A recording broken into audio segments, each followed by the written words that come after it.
Okay, it's a pleasure to be here this morning to present to you, and it's an equal pleasure to share the stage with my fellow design director and creative powerhouse, Ed McIntosh. We're going to talk to you this morning about something that we're both very passionate about: artificial intelligence and biophilic design. I'm going to spend a moment talking through our practical research, and then Ed is going to pick up and talk to you about the creative applications and visioning that we do at Atkins Realis. Our world, both natural and human-made, is in constant flux. From the daily climatic cycles to larger seasonal shifts. And this is compounded by accelerating climatic extremes and social and economic expectations. Our surrounding technology evolves at a rapid rate, changing the way we live, see the world. Yet our architecture largely remains static, making generalized assumptions from a single environmental viewpoint. In the face of climatic changes, resource pressures, global urbanization, our architecture must become less prescriptive, more agile, adaptive, kinetic. Could this lead us to a more resilient, efficient, and environmentally empathetic built world? At the intersection of artificial intelligence and biophilic design, there's a powerful symbiosis of data and life. And this leads to extraordinary opportunities to create a living interface, reimagining architecture not just as shelter, but as a responsive ecosystem fueled by AI, but rooted in nature. AI is undeniably reconnecting and empowering humans to have a deeper emotional connection and appreciation and empathy with the natural world, supporting cognitive benefits and psychological health.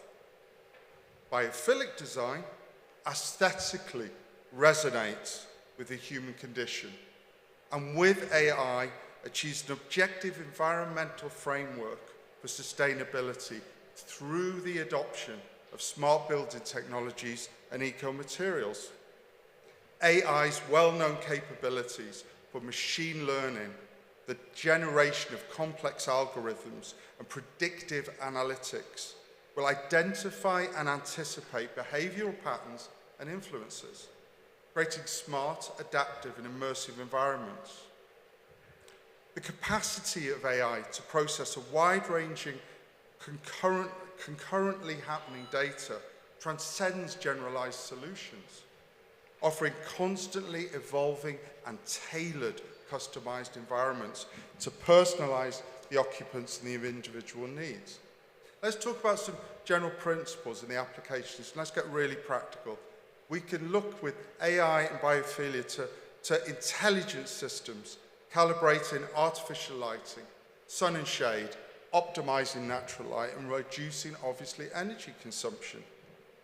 We can, through AI, we can improve our air quality, using monitoring systems, detecting pollutants, adjusting and optimizing the ventilation in real time, not just generalizations. Using data analysis for monitoring sensors, moisture levels, light conditions, tailored growth factors. Now this can customize the identification, selection, and optimal placement of planting and indoor greenery to specific environments, allowing them to thrive with minimal maintenance. And obviously AI can guide and track smart solar tracking systems, optimizing the generation and harvesting of energy. What does that mean for the occupants? What does that mean for the experience users? Well, obviously, it ultimately will create positive emotional responses and will improve our well-being, enhancing the occupant's mood, health outcomes, and even small things like color schemes, sounds, and scents that can change subtly can align with the emotional condition of the occupants. This will lead ultimately then to stress reduction by creating restorative environments that prioritize focus and creativity, with an emphasis on a reconnection back to nature, resulting in increased wellness and productivity. What does that mean to the environment at large? Well, AI monitoring and analytics can assess and predict energy demand forecasts, optimizing energy consumption of heating, cooling, and lighting. AI will monitor and predict in real time waste generation patterns and flows, allowing for proper tailored recycling initiatives, optimizing waste reduction. And obviously, it can also analyze cradle to grave life cycles of materials, further optimizing our sustainable strategies. And AI can analyze in real time soil moisture levels and weather forecasting to optimize the smart water irrigation systems, optimizing water conservation to create environmental resilience, one of our most important things to consider, creating a sustainable and healthier urban ecology. So, AI's integration into biophilic design fundamentally changes the way we conceptualize and occupy space, promoting diversity and ecological sustainability. The ultimate goal of AI and BD is to enhance human well-being and foster an emotional connection to nature. And yeah, you have to ask, with so much behavioral data being gathered, analysed and strategies, it's natural that some of us have a fair debate regarding our individual privacy. But if we can look towards transparency in the process and the uses of specific data gathered, this will go a long way to mitigate concerns through increased knowledge, helping to comprehend and appreciate the inherent personal, social, and global benefits of this data gathering. Enhancing the human and natural environmental interaction through personalized and responsive design will allow not only a radical evolution of how we occupy space, but it will break down that defensive boundary between indoor and outdoor space, allowing holistically creative potential from the micro to the macro climates in ways that we haven't even conceived of before. We've started to talk about smart responsive materials that evolve to address the potentials of AI and BD that will further enhance our health and well-being. Smart porous materials that can calibrate light, air, and heat will be inspired through biomimicry, and this can layer our creative ambitions for a better world for all. Expanding our preconceived perceptions of what external greening can be, can integrate with the architecture, opens up opportunities for innovative thinking. We all know those visions of the algae-clad skyscrapers as biophilic purification veils. This would be a positive addition towards a sustainable, improved air quality. And we obviously know that's something for a tropical environment. We expect to see it, and we do see it in places like Singapore. But what about here in this hot, arid climate that we live in? Well, we should be starting to think about smart materials. Think, for instance, very simply, using AI through thermochromic coatings. We have Polaroid sunglasses. Our glass on our buildings could be interactive and changing its quality and its nature, depending on the heat and the sun that's hitting it. Phase change materials, PCMs, can change their very nature to absorb or to create heat and cooling devices. Self-healing concrete and polymers can extend the life cycle of certain materials with lower maintenance. And there's even shape, memory, alloys, and polymers that can morph in real time to suit the environments that they're in, all embedded in the architecture with an adaptive, self-healing, self-regulating DNA. Beyond that, holograms and virtual reality as an additive facet to AI and BD creativity can foster deeper connections to nature. This visioning will obviously necessitate an initial investment cost with an increased level of complexity and maintenance. And we just need to be aware when we're considering these innovations of the ultimate positive benefits of a life cycle payback. Also, global regulations and standards need to evolve to encourage us into those new ways of thinking. biophilia works on a singular premise that human nature is more receptive to a nature-driven built environment than a traditional 20th century modern urban landscape of steel, glass and concrete. Beyond the purely aesthetic of biophilia, a biophilic-driven environment enhanced with the prolific benefits of AI improves health and well-being, mitigates pollution, and leads arguably to a more stressless, productive, and a more creative life.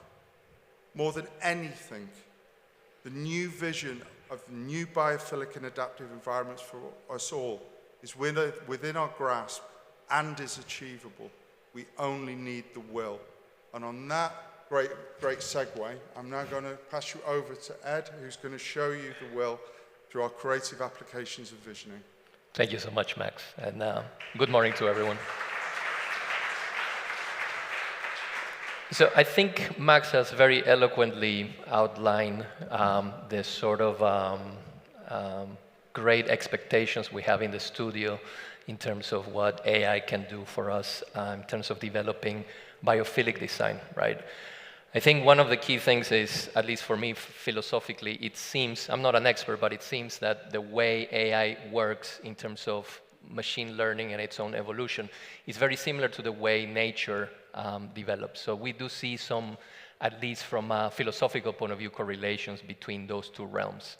So, as Max was saying, this latter half of the presentation is going to be a little bit more focused on some personal thoughts on things that have inspired us from our analog student years, right? So, and how those, the presentation I'm going to be giving is based on 3 books that have shaped my thinking as an architect. And I thought it was relevant to do it this way because I think the key strength of AI for us designers and all the other industry disciplines is going to be the ability to crunch a lot of complexity in ways that was not possible before, right? So the first book is On Growth and Form from Darcy Wentworth Thompson. And I think anyone who studied architecture has been influenced by this book, right? In summary, he was a biologist who used math to explain or to try to find some meaning behind recurrent archetypal shapes and forms that he found in nature, right? So you see here the overall basic archetypal structures that by normal deformation give rise to different evolutionary pathways. Same you can see now in the micro scale on the analysis of bone structure and how the bone fibers follow stress lines, right? So this tells you that already within nature there is this embedded computational sort of philosophy. And you can see it here, for example, in the specialization of the front limbs of mammals, going from a bat wing all the way to a whale, right? And so you see the same components, but mutated to address their specific context. Now, I personally call this the first sort of step in complexity, where you have these archetypes that you adapt into a specific response for your context, which is more or less what we do as architects at a very primitive level. The second book that I wanted to put on the screen was by a guy called René Thom. He was a French mathematician, and he was the father of complexity theory. So the book, I bought this book when I was a postgrad student because the title looked very pertinent to design. Obviously, it's heavy mathematics, so I wouldn't claim to understand fully what the book was about. But to be honest, within the text and the diagrams, I extrapolated, correctly or incorrectly, a lot of thinking in terms of the evolution of forms, let's say in this case, or let's say organisms, and their interactions with their environment, which I think it's a lesson that all architects can learn from, right? And so one of the interesting things in the book was that he summarized that there are 5 or 7 basic catastrophes. And these are just diagrams that explain these things that he called catastrophes, but basically, if you take it to embryology, and this is the interesting thing, the first book was a biologist using math, and this book is a mathematician looking into biology, right? And so you can basically see that at the early stages, embryos are quite similar, but then depending on the conditions that they face inside their mother's womb, they specialize into different animals, right? And so he was also in contact with this other mathematician called C.H. Waddington, who came up with this theory or this idea of the epigenetic landscape, meaning if you imagine that little ball on top, that's a piece of a gene, a piece of DNA that has, I have this gene, Max has this gene, but depending on our interaction with nature, that ball could take different pathways and express itself differently, right? And so under that undulating landscape, he imagined a series of strings that actually change the landscape for each of these descending pieces of DNA. And I always thought that was a kind of, or drew a parallel to the use of AI at the moment, because you can imagine, and this is almost like what is very popular now, the multiverse, right? I mean, there was this movie that won a couple of Oscars a couple of years ago, Everything Everywhere at the Same Time, or something along those lines. So you can imagine the infinite number of modifications of that landscape. So that would also mean that gene or that design, in a way, could have a myriad of mutations as it cascades down.